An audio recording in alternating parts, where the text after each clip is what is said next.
Welcome to the Explainer. Today we're tackling something that sounds way scarier than it actually is, the present perfect tense. Honestly, don't let the name intimidate you. The grammar might look a little different at first glance, but the idea behind it is actually incredibly simple. Our goal today is just to understand one big idea. Seriously, if you can wrap your head around this one single concept, the present perfect is going to become incredibly easy for you. So, let's begin. Okay, let's dive into this. Here is our roadmap for this explainer. We'll start with Section 1, the core concept. Then, Section 2, the magic grammar formula. Section 3 covers simple past versus present perfect. Section 4 breaks down the four main uses. Section 5 goes over important keywords to know. And finally, Section 6 will leave you with the 5 golden rules. See? Exactly what we're going to cover step by step. Section 1. The core concept, connecting the past to now. Grasping this single foundational idea is absolutely crucial. It will literally unlock the entire present perfect tense for you. So imagine this situation. You're really hungry, you ask your brother, "Have you eaten?" And he says, "Yes, I've eaten." Now, what does this actually mean? It means that at some point before right now, he ate. You don't really need to know the exact time he ate, right? You just want to know, is your eating already done? Yes, it is. So the present perfect works perfectly here. The exact time just isn't important. The important thing is that the past action has a direct connection to now. That is the very heart of the present perfect. Just remember this simple equation. Present perfect equals a past action plus a connection to now. Section 2, the magic grammar formula, building the sentences. While the core concept is totally conceptual, the actual formula is very strict. But don't worry, it's really simple to build. Here's the structure. Subject plus have or has plus V3, which is the past participle. And that's the whole shebang. So you would say, I have eaten, you have eaten, we have eaten, they have eaten. But notice the slight change for the third person. It becomes, he has eaten, she has eaten, it has stopped.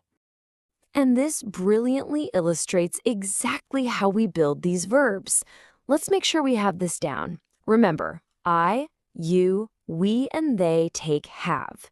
Meanwhile, he, she, and it take has. Then we just tack on that V3. You've probably already seen this in the past perfect. Let's look at regular verbs first. Work becomes worked, play becomes played, and clean becomes cleaned. Simple enough. Now for the irregular verbs. Go transitions to went and then to gone. Eat becomes ate, then eaten. See becomes saw, then seen. Write becomes wrote, then written. And take becomes took, then taken. So building it all out, we get complete sentences like, I have gone, they have seen, she has eaten, he has written, it has stopped. Section 3, simple past versus present perfect, knowing when to use which. Okay, pay attention because this is often the biggest point of confusion for learners. Let's make it crystal clear.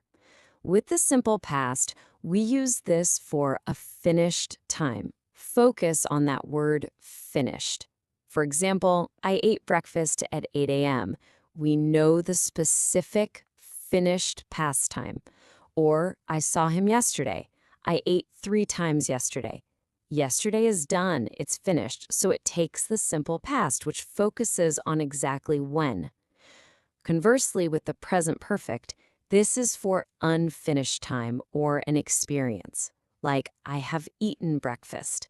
The exact time is totally unimportant. What matters is the result, that the breakfast is already done right now.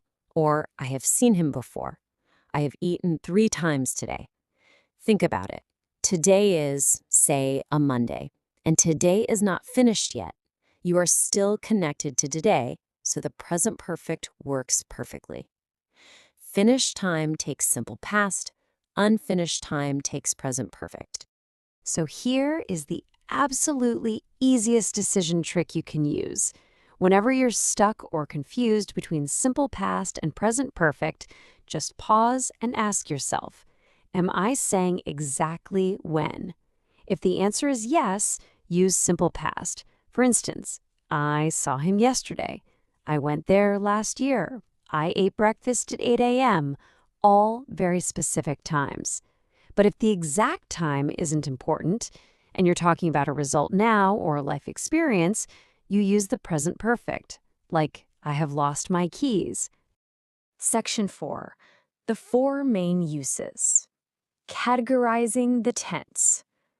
We're going to put everything into 4 neat, easy-to-remember buckets.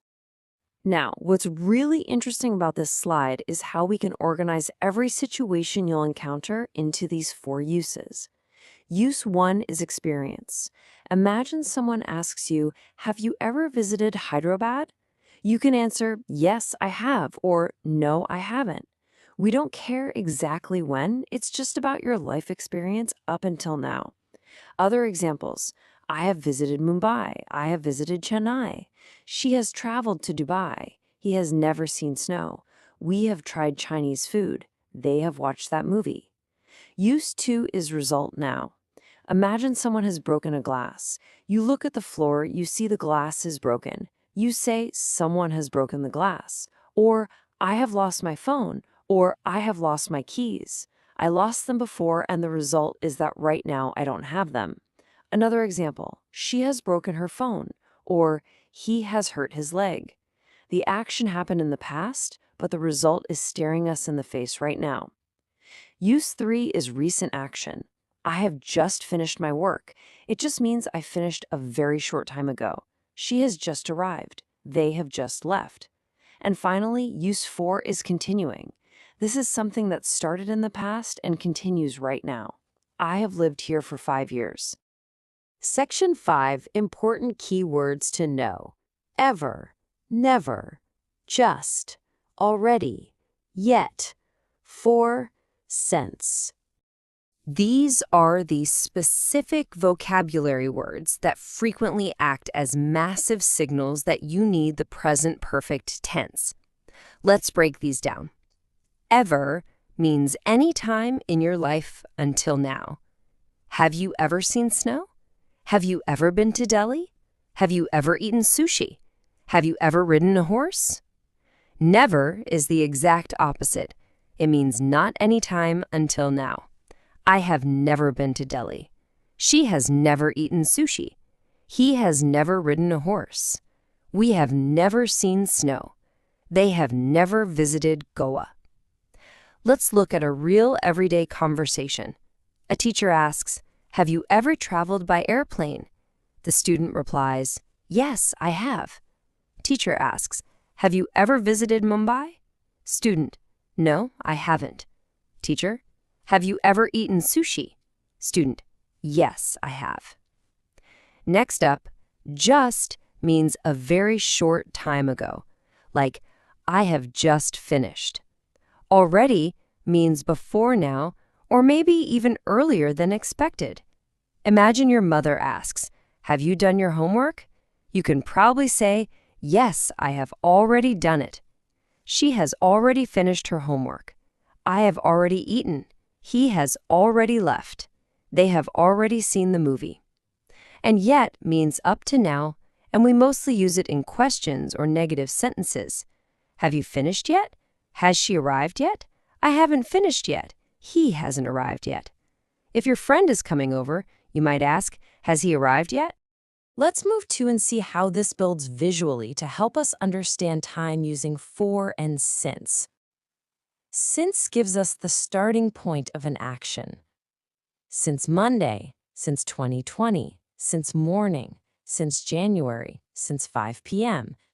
So if you say, I have lived here since 2020, you mean you started living there in 2020 and you are still there today.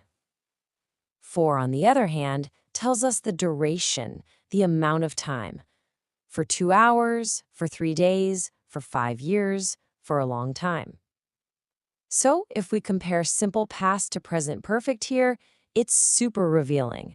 Saying I lived there for 5 years means it's finished. You don't live there anymore. But saying I have lived here for 5 years means you started 5 years ago and you still live there right now.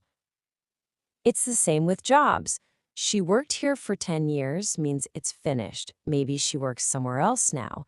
But she has worked here for 10 years means she started 10 years ago and she still works here today. That is a very, very important difference. Let's quickly look at questions and negatives. The formula for questions is just have or has plus the subject plus V3. Have you eaten? Have you finished? Have they arrived? Has she called? Has he gone home? Have you seen this movie? Has your brother finished his homework? For short answers, it flows really naturally in conversation. Question: have you eaten? Answer: yes, I have. Or no, I haven't. Has she arrived? Yes, she has. Or no, she hasn't. For negative sentences, just use haven't or hasn't plus V3. I haven't eaten. You haven't finished. We haven't arrived. That haven't called. He hasn't come. She hasn't finished. Now let's vigorously correct some very common mistakes that trip people up all the time. Wrong, I have went there. Correct, I have gone there. Why? Because we absolutely need that V3 past particle. Wrong, she has ate breakfast. Correct, she has eaten breakfast. Again, you need V3. Wrong, I have seen him yesterday. Correct, I saw him yesterday. Why? Because yesterday is a finished time, so it demands the simple past. Wrong, he has lived here since 5 years. Correct? He has lived here for 5 years. Remember, 5 years is a duration, an amount of time, so it needs 4. Since is strictly for starting points. Wrong, she have finished. Correct? She has finished. The subjects he, she, and it always need has. And one more for good measure. Wrong, they has arrived. Correct? They have arrived. They needs have. Section 6. The 5 golden rules. Everything you need to remember. Real quick, before we dive into our final checklist, just keep this in mind as a teaser for a future explainer on the present perfect continuous tense. Present perfect focuses on the completed amount or result, like I have studied English for 2 hours. Present perfect continuous focuses on the ongoing activity itself, like I have been studying English for 2 hours. We'll study that properly next time. But for now, if you remember only 5 things from today's explainer, I want you to memorize this specific checklist. Rule 1, present perfect connects the past to now.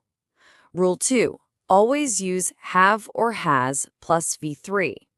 Rule 3, I, you, we, they take have, while he, she, it take has. Rule 4, normally no finished, specific past time allowed, like yesterday. Use simple past for that. And Rule 5, look for important keywords like ever, never, just, already, yet, for, and since. They are massive clues. All right, let's test you with a final challenge. Let's treat this like an interactive classroom. I'm going to read the sentence with a pause, and I want you to guess the answer before I reveal it. Ready? Number 1, I never sushi. Give it a guess. The answer is I have never eaten sushi. Number 2, she already her homework. Have you got it? The answer is she has already finished her homework. Let's keep that momentum going. Number 3, you ever to Mumbai? The answer is, have you ever been to Mumbai? Number 4, he just. Take a guess. The answer is, he has just arrived. Almost done, you're doing great. Number 5. I not my keys. The answer is, I have not found my keys. Number 6. She lived here 2020. The answer is, she has lived here since 2020. And number 7. They lived here 5 years. The answer is, they have lived here for 5 years. Excellent work. Huge congratulations on getting through those challenges. You have officially learned another very important English tense. So the crucial point is this. Don't get hung up remembering the formal name of the tense, and definitely don't memorize grammar like a robot. Just remember this visual picture in your mind. An arrow going straight from the past to now. Something happened in the past, but it is deeply connected to right now. That's the present perfect. A past experience connects to my life now. A past action connects to a result or a problem I have now. A past beginning is still true for me now. Think about what you want to say, connect the past to now, and then choose your tense. Keep speaking, keep practicing. Connect the tense to real-life situations rather than just strict robotic rules. As you use English every single day, start asking yourself how you perceive time. Is an action trapped way back in the finished past, or does its echo still ripple right into your present moment, right now? Because if it matters right now, you know exactly what tense to use. So I'll leave you with this provocative thought. What experiences have shaped who you are today? Think about it, and we'll see you in the next explainer.